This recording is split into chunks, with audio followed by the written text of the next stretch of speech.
Welcome, everybody. We're excited to have you today for our webinar. If it's morning time for you, then good morning. If it's afternoon, good afternoon. If it's evening time and you're logging in from somewhere in the world, then good evening to you.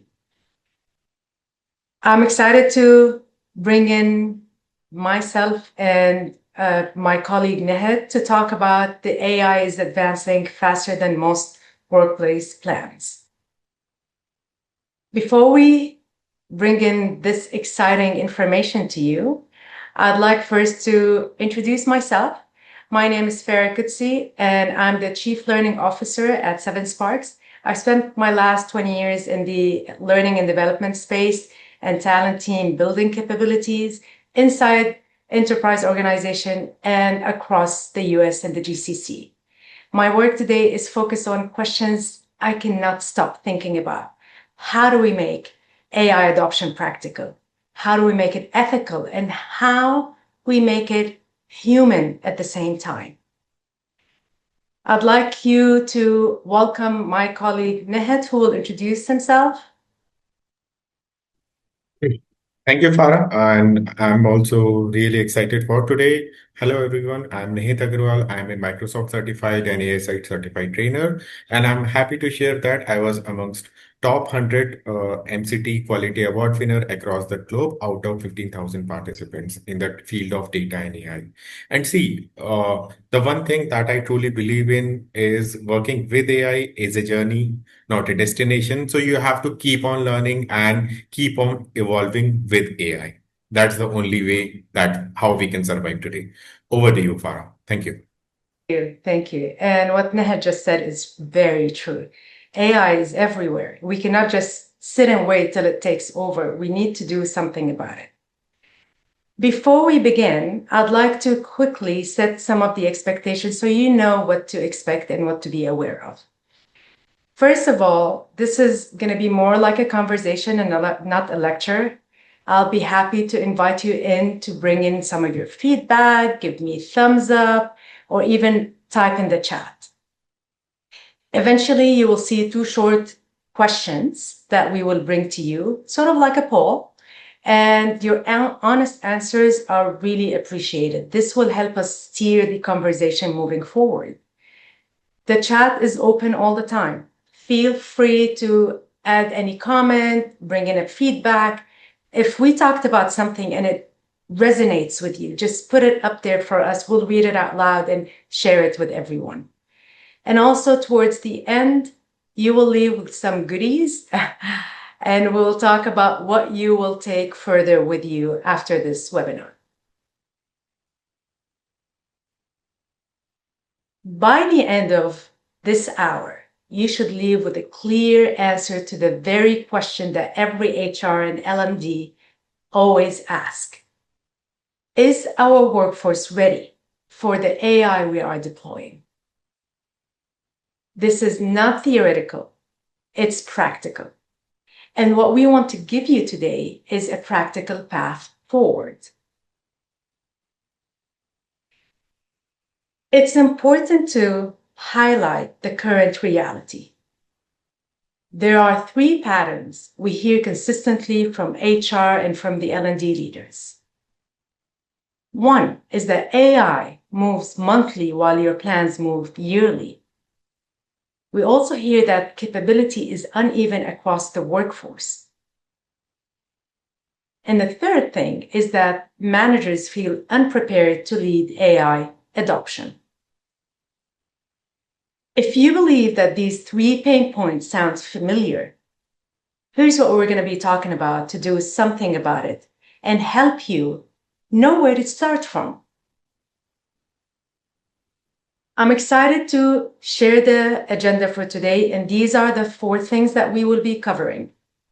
We will start with why workforce capability is central to AI success. Then we will look at where HR and L&D leaders face uncertainty.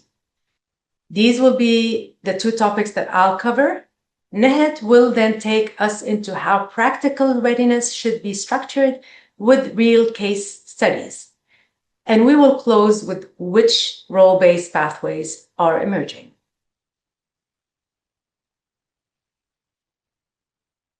Before we dive in, I think it's important that you see what's in it for you. I always like to show the value coupled with these topics that we're covering. When we cover topic 1, the benefit you will get is a shared language to explain why AI urgency matters the next time you are in a leadership meeting being asked about your AI plans. The second section brings that diagnostic for you. 3 questions you can take back to your team this week and use to assess your own organization. As for the third section, Nehed will give you concrete examples of what AI and HR in L&D looks like. Not a slideware, real application. And the last section, the value it brings to you, a clear first move. What should you do in the next 30 days, in the next 60 and the 90 days? Before we dig into those topics, let's just get some thumbs up. How do you feel? How are you excited about what we're going to talk about? If you know how to use this share, the Zoom bar, please give us those thumbs up, hearts, just that we know that you're excited, like us. Thank you. Thank you for that. All right. And you thought that I will not be asking you some questions. So let's first start with you. Where does your organization stand on an AI readiness today? Here's the question, and please go in the chat and type your answer. And honestly, answer which of these best describes where your organization is right now with AI. Is it A? Is it B? Is it C? Is it D? I'm monitoring the chat to see what are you going to be picking.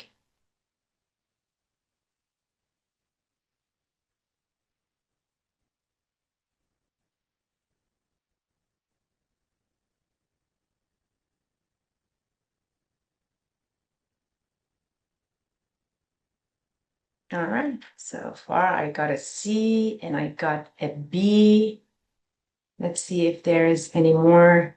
Another B.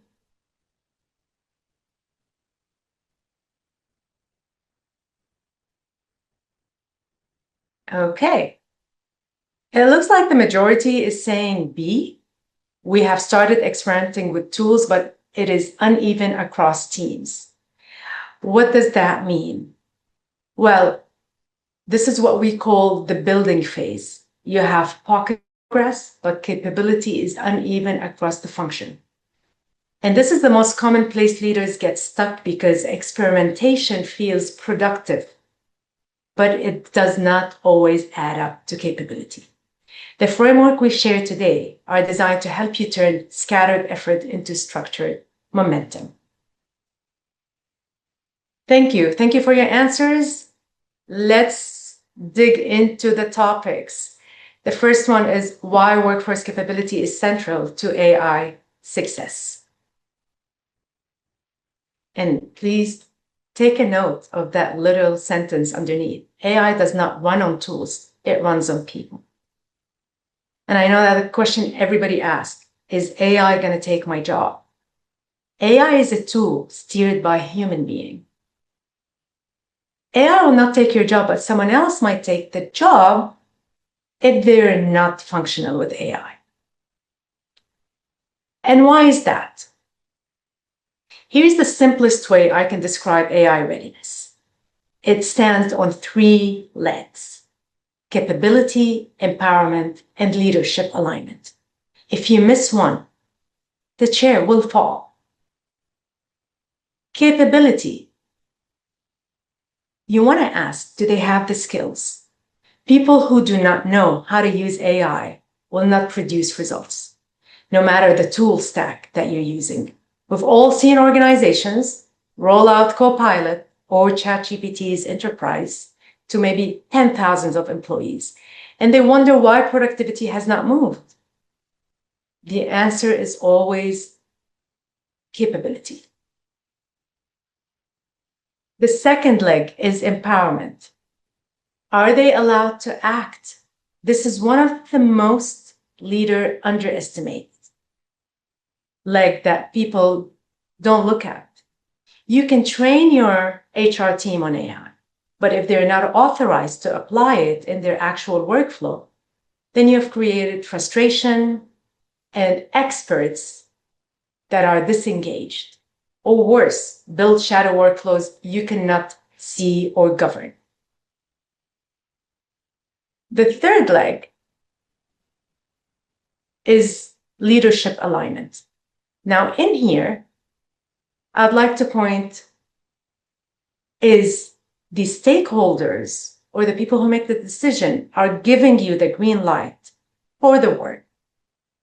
Capability plus empowerment is great, but without the leadership backing, it will stall every initiative at the first budget review. Your CHRO, your CEO might be backing you up, but if your CFO, the Chief Financial Officer, doesn't understand why AI capability matters strategically and what's the return on investment, then the funding will evaporate. Now, I'd like to repeat this again. Capability, empowerment, and leadership alignment. These are the three conditions must hold simultaneously. And in my opinion, and what I've seen so far in organizations that I've talked to, they either have one or two of those. If they have all three, then you're good to go.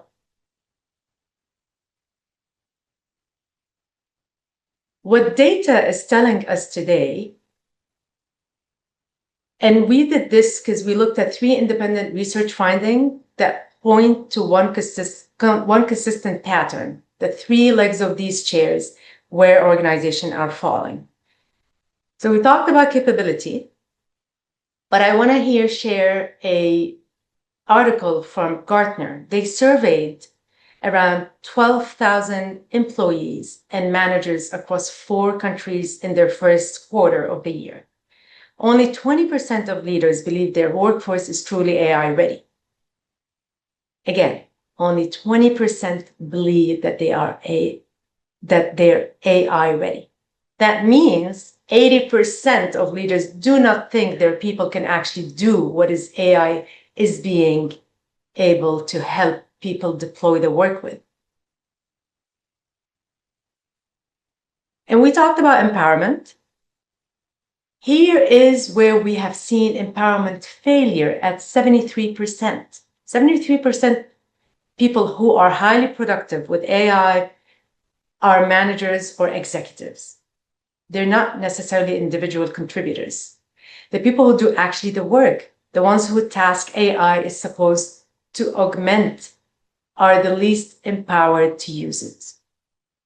Again, the task force, the people, the building blocks of the organization, they do not have that empowerment. That empowerment is more with leadership level.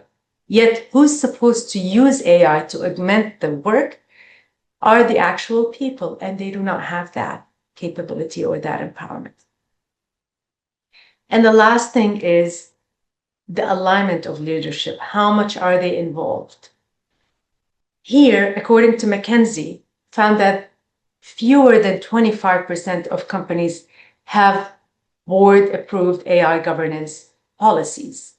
Only 15% of boards receives AI metrics like return on investment, or any override rates, or reskilling progress. So leadership is approving AI deployment without seeing whether they are working. And then eventually, because there's no alignment, this will break. Funding will stop. Because what leaders are always being asked about is, what revenue are you generating? What cost are you reducing? Funny enough, AI can do this for you, but if you don't know how to use it properly, with the right governance, with the right empowerment, capability, and leadership, you won't be able to see any results.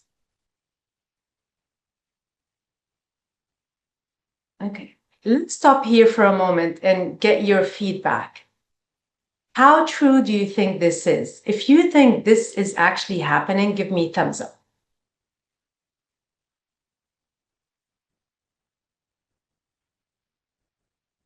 And if you don't think it's happening, you can always give the thumbs down. I guess everybody agrees. Thank you. Thank you for that. Okay, so what does this mean to you? If you are from the HR or the L&D leaders, what does this mean for you? And steering in HR or L&D right now, it means your role have changed permanently. The old role always looked at providing the training, deliver content, libraries, run annual programs, measure completion, attendance rate. And a lot of the time it's just responding to managers' requests because they want their people to have certain training. But today, your new role is a little bit different.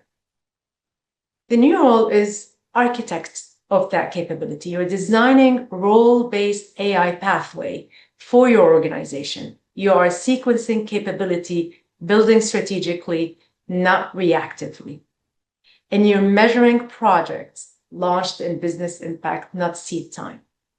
And critically, you are leading the conversation with the C-suite, not wanting to be invited to it. That's the new role that will become of the HR and L&D leaders.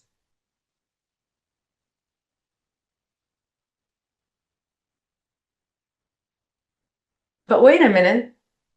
If this is the new role, then why do they face uncertainty? What I want to talk about is the velocity gap and what it creates. And here it's interesting. I just want you to look at that picture. Think of it like this. Strategic plans update yearly. AI capability evolves monthly. But then you find that space between the white line and the yellow line. And here I'm going to draw the line for you and look at that gap. That is a velocity gap. And it's widening every quarter. Again, AI is moving on a monthly basis, but your capability plans are done on an annual basis. And that's why we're seeing that widening in the gap. Now, I have personally watched job description becomes outdated when the role is approved and when the hire actually starts. And this is not theoretical. This is happening right now in HR functions. The World Economic Forum, as you're seeing, of job reports quantifies this. AI evolution is moving 4 times faster than traditional workforce reskilling. 4 times. Whatever capability building cycle you have today is operating at a quarter of the speed it needs to be at. That's something to think about.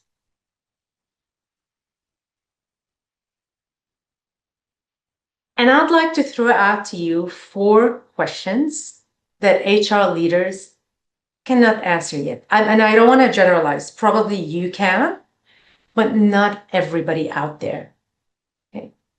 When I talk HR and leaders, they either ask these questions or we ask these questions. And I want to share them with you. This is the first one. Where should AI capability begin?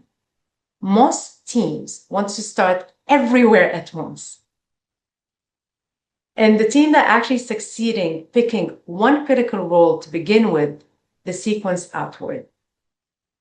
And this is something Nihat will actually talk to you about when he covers the other 2 topics of today's session.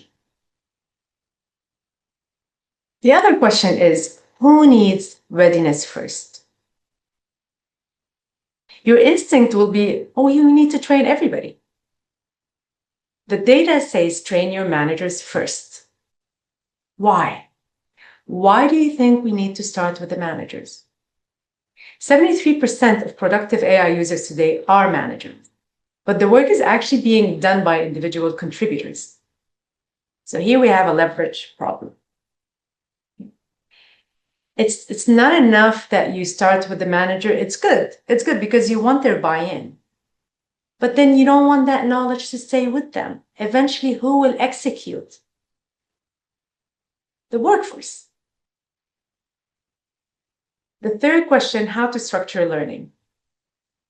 And this is changing all the time. I mean, I'm someone who designs learning materials constantly. Okay. And there's something new out there all the time. And we need to keep pivoting. Generic AI courses do not work anymore. According to Deceivo, they published a research this year. They're showing that more than 85% of employees say AI training does not help them in their actual role. So what do we do then? Why there's all that hype about AI training? It's a difference when you actually take a training versus applying what you're learning. And a lot of the time you learn on the job. That's how learning sticks, is when you apply it, you do practical work. So it's not just a theory. And the last one is, where does HR belong to this? This one is the hardest. HR has historically followed IT on technology decision. So it's the IT that comes and then say, oh yeah, okay, we're going to build this, platform for you, or this software for you. This is a new HR software that we invested in. And then they push it on the department to use it. But do they really need to use everything in it? With AI today, HR has to lead because the impact is on people, not on the system. So that mind shift is important, that you take the lead on which is the right tool that will help us augment the work.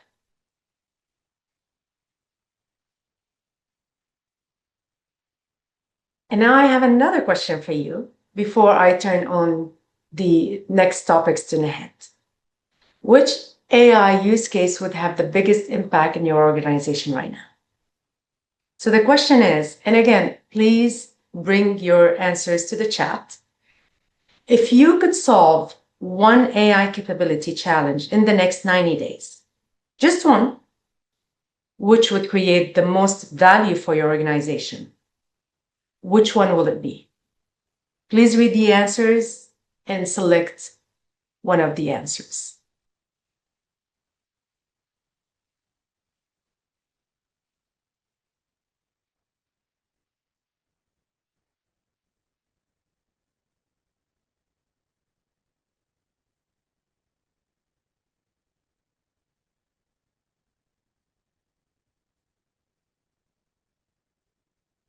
Okay, so we got a C, personalized learning development at scale.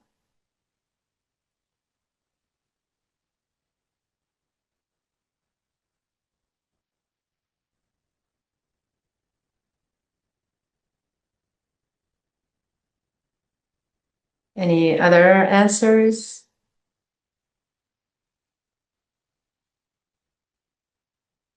So obviously the person who picked C is mostly looking at the focus for learning and development.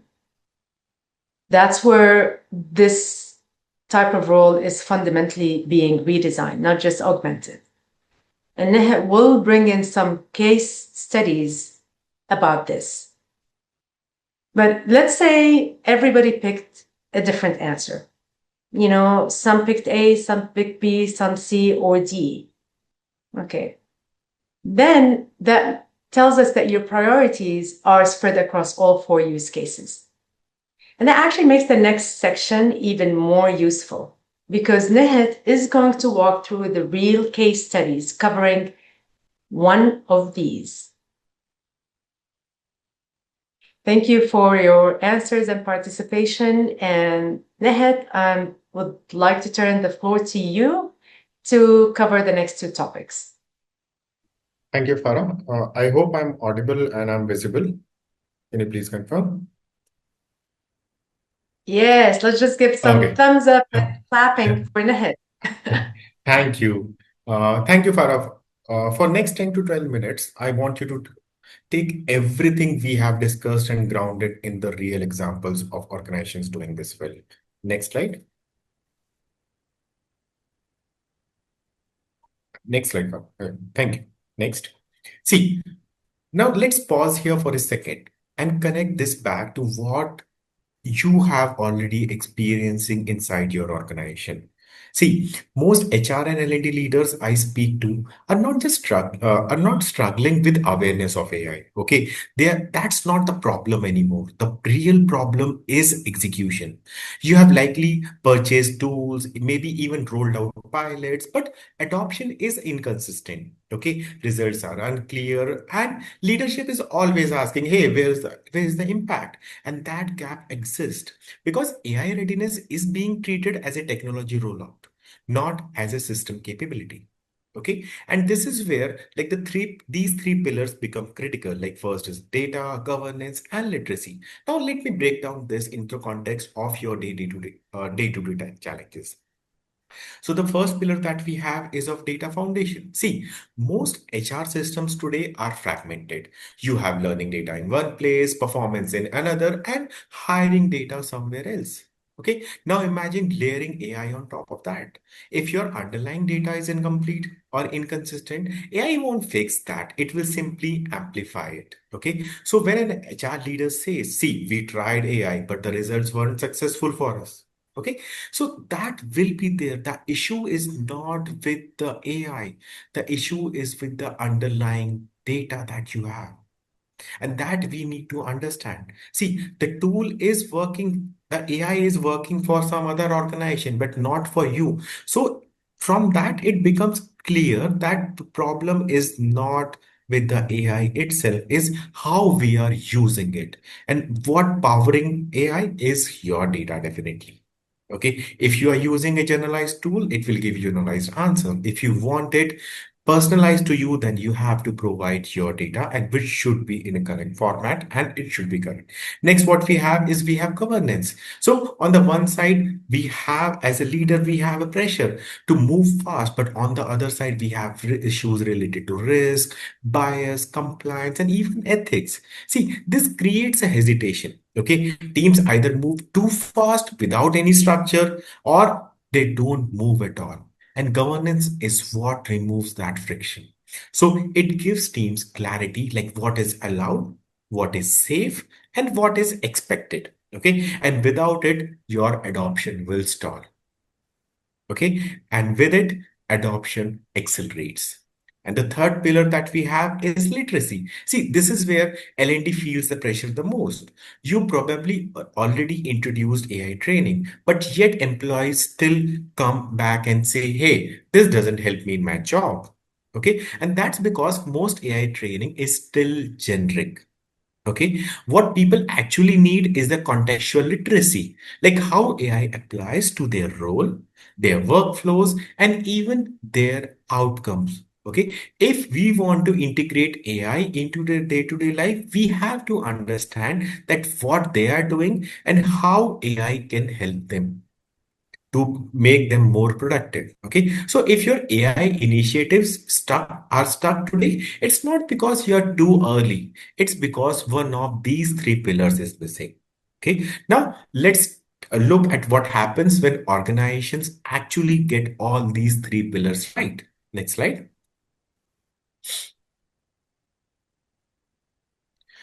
Next. Can you Hmm. see it? Yeah, I can see. Please Yeah, okay. complete that slide. Yeah, thank you. All Thank right. you. Yeah, see, I want to walk you through this slowly because this is more than just a case study. This is what alignment between HR, L&D, and AI actually looks into practice. Now think about their challenge, okay? Because what they were receiving more than 250,000 annual applications a year. And for most of the HR teams, that's overwhelming. Manual screening becomes inefficient, bias creeps in, and candidate experience suffers. And this is where most organizations try to apply AI. But without structure, it fails. So what we need to understand that what Unilever did differently. Okay, they didn't just deploy AI. They designed a system. They used the structured assessments, AI-driven interviews, and even predictive matching. So what happened? And see, the most important part over here is that they didn't treat this as an automation. They treat it as a decision augmentation. Okay. Now, if you see from HR point of view, What they got: speed and quality, volume and personalization, and moreover, diversity and efficiency. Okay. And why it worked? Okay. That we have to understand because it had all the three pillars in place. Okay. Data, like clear success profiles, governance about like bias awareness design, and literacy, like HR teams trained to interpret the results, because that is most important. AI can give you results, but we have to understand that whether it is aligned to our requirement or not. It is similar to like when we use ChatGPT, we give some input and it will definitely give you some output. Now, whether it is relevant to what I have asked or not, in that case, we have to use our human intelligence. Correct? So, this is the real shift. AI is not replacing HR decision making, okay? But it is raising the standard of it. And that only can happen when HR owns the process, not just the tool. Okay, now let's expand this further because this pattern is not unique to one organization. Okay, please. Yeah. See, by this point, you might be thinking, this one sounds good in theory, but is it actually working in real organizations? And that's exactly what we are going to address now. Okay. I'm going to walk you through to three different organizations from completely different industries. But I want you to focus on I don't want you to focus on the companies. I want you to focus on the pattern behind their success because that's what you can replicate. Okay. So let's start with IBM. Okay. See, traditionally, HR has always operated in a reactive mode. Like when they hire, they measure performance. When they lose talent, they analyze attrition. And when they see some gaps, they respond accordingly. But IBM used AI to flip that model entirely. Okay, they started asking a different question. Can we predict outcome before they happen? And that was a huge shift, I must say.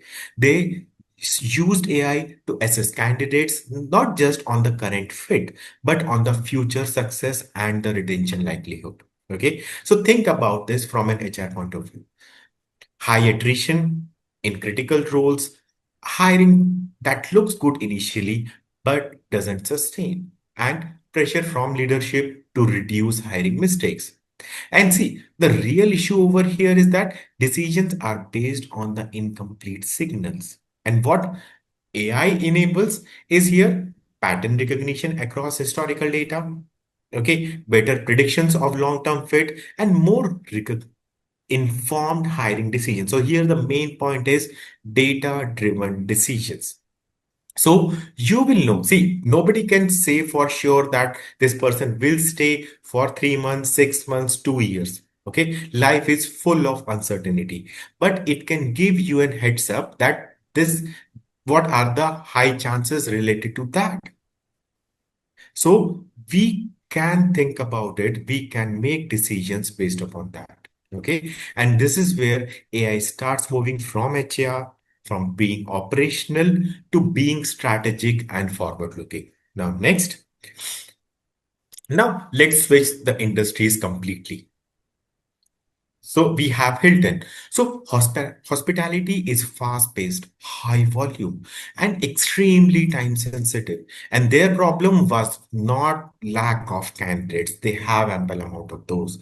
But managing the scale without burning the HR team was a challenge. Okay. So think about peak hiring seasons. Think about thousands of applicants and at the same time, you are expected to deliver a great candidate experience. Okay. So which basically creates an constant tension, which is like speed and candidate experience, volume and personalization. So most teams solve for one and compromise on others. Okay. But what AI enabled is Hilton used AI for automating the initial engagement, handling queries instantly with the help of like 24 by 7 responsiveness, and keep candidate informed throughout the process. Okay. Because most of the time that happens with the candidates is like they feel ghosted or they ghost the companies. So it works either ways. But at the end, what we should, as an organization, all the candidates should be informed that what is happening, what an organization is thinking about them. And as there are multiple rounds, multiple steps involved, so keeping them informed becomes a challenge. And that's where AI can help you, because AI is very good at performing repetitive tasks. We just need to train what needs to be done, and accordingly, AI can help you with this. So AI does not remove the human element over here. It actually protected it by removing the noise around it. Okay. Now, next. Now, let's move on to the most relevant example for many of you, which is Bose Almond Hamilton. Okay. Because this is not just about hiring, it's about learning transformation. And this is where most L&D teams are struggling today. Okay. And let me be honest about the reality. Like, employees are attending AI training, they do not use it. Okay. Courses are created, impact is unclear, and even leadership asks for result, but the measurement is difficult, which ultimately creates a frustration among all the stakeholders involved.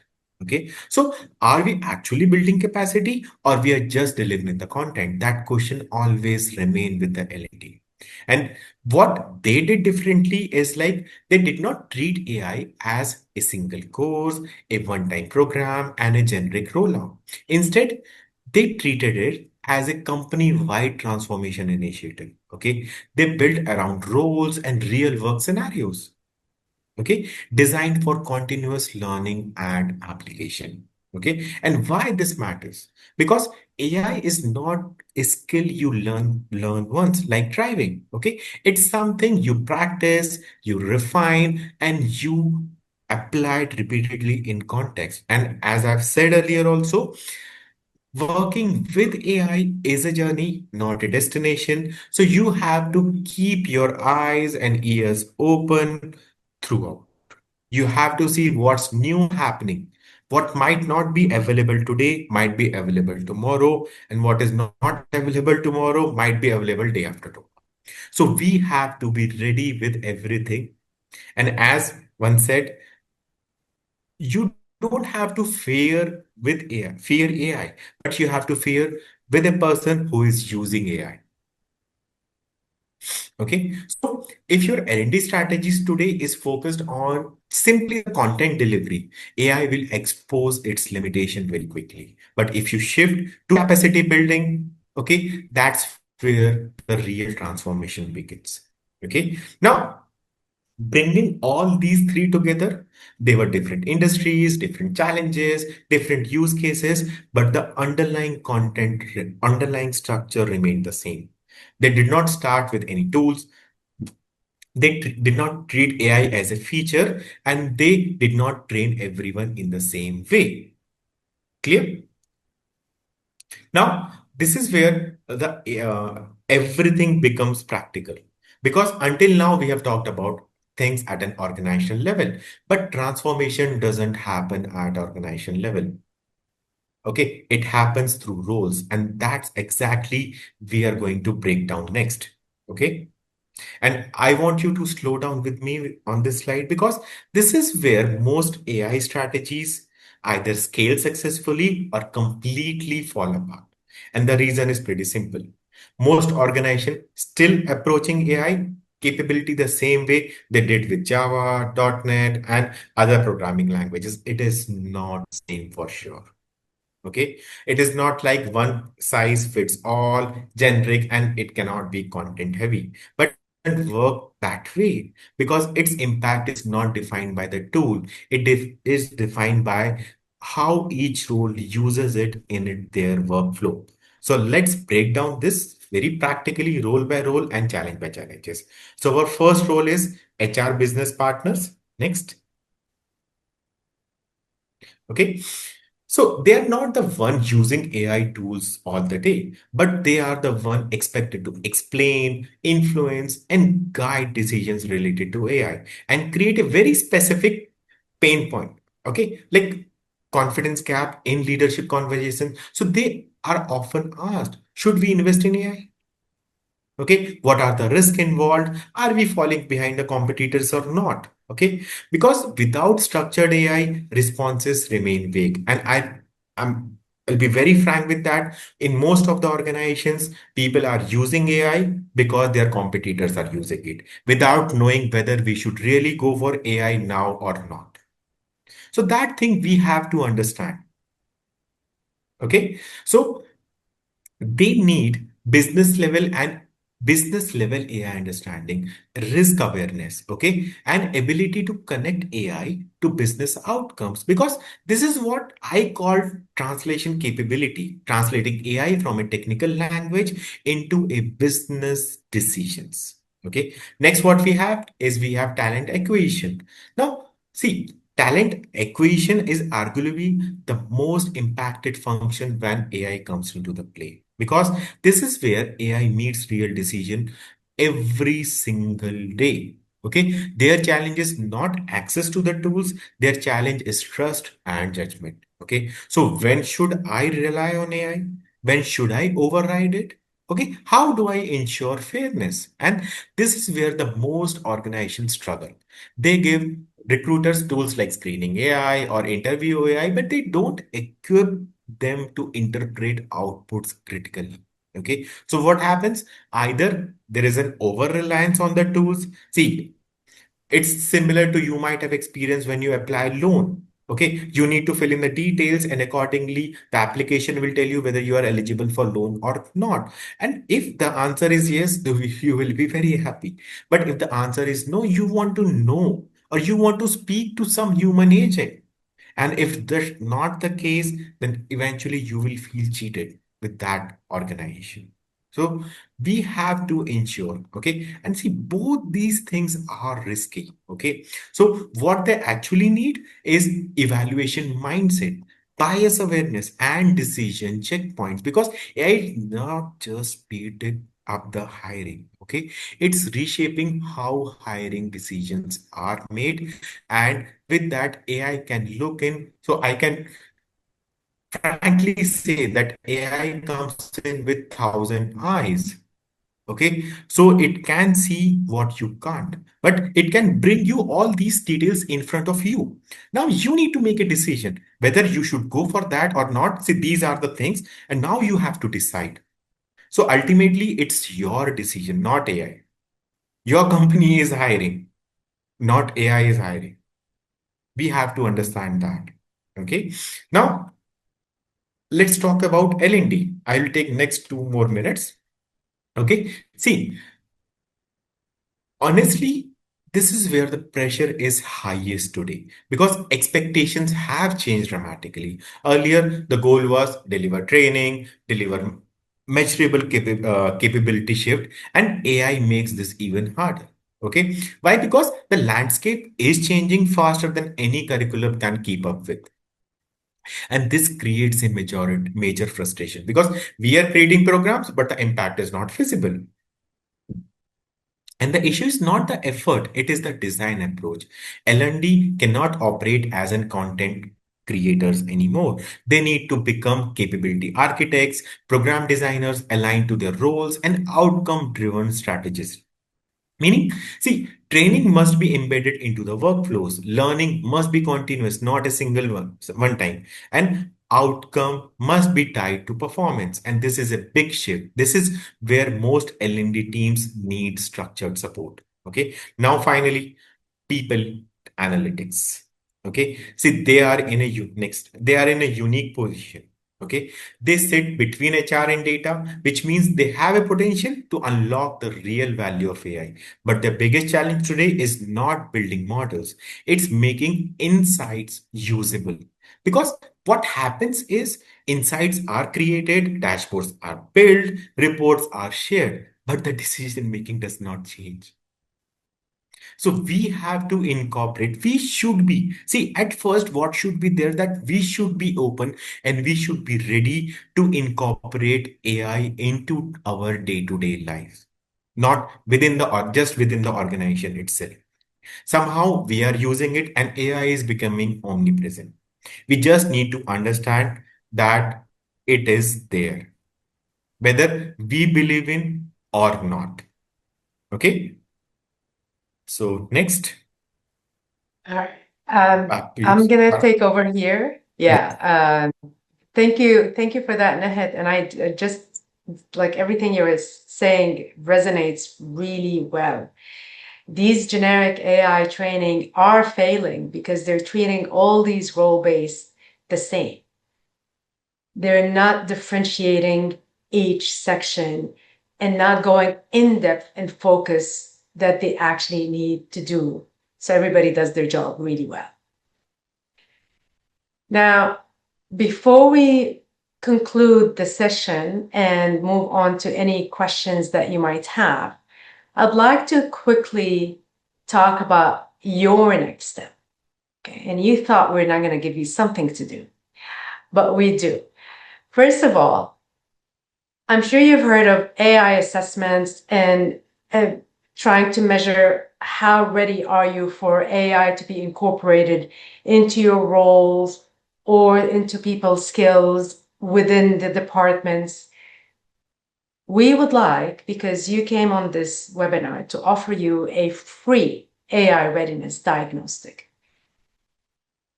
You will get this via email. Once we send out the emails after this webinar with the recording, we will provide the link as well for you. But I wanted to also put up the QR code if you would like to quickly on your phone download that link, save it. I don't want to ask you to do it now because it will take probably 10 minutes of your time. And you want to like really be at a clear mindset in a clear environment to be able to answer those properly. This will help us understand where are you in your organization and give you the right report and feedback tailored to you. That's not generic. That is really based on the answers that you're going to be providing. The other two things that if you would like to explore role-based AI training, these are asynchronous training that AI certs have created, and we offer them under the 7Sparx umbrella. Okay, they're designed specifically for HR and L&D professionals, and they include tools that normally every department uses, like 365 Copilot for HR specialty. And obviously other tools that is recommended to help augment the workforce using AI in the workplace. I understand that my colleague will be also putting the links for those in the email that we will be sending to you if you would like to explore them.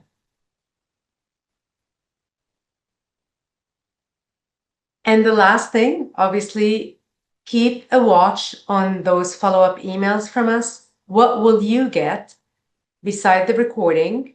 You will get our LinkedIn profiles, me and Nehet. You will get that link to the AI readiness assessment.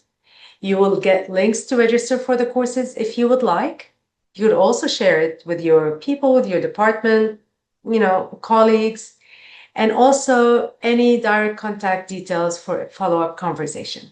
We'll be happy to help you on your AI journey moving forward. And now's the time to see if you have any questions for either me or Nahed, and we'll be happy to answer them.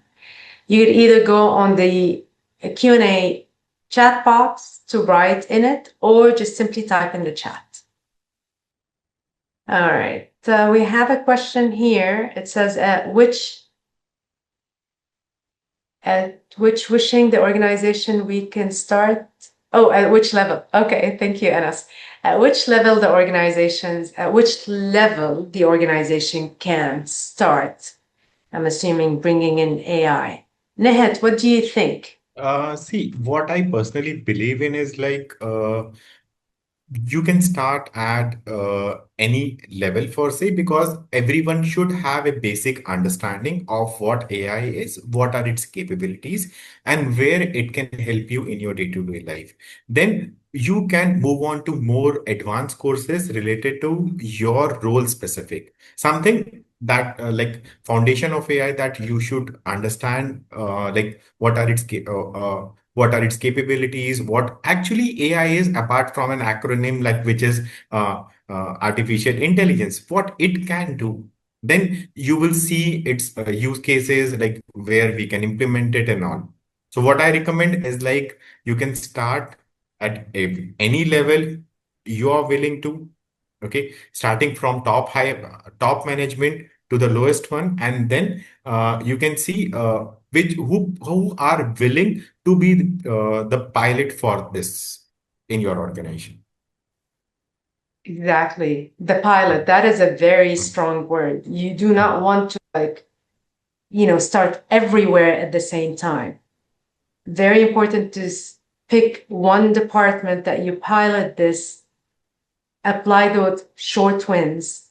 People need to see the return on investment, the impact immediately. That's how they believe and trust that this is working.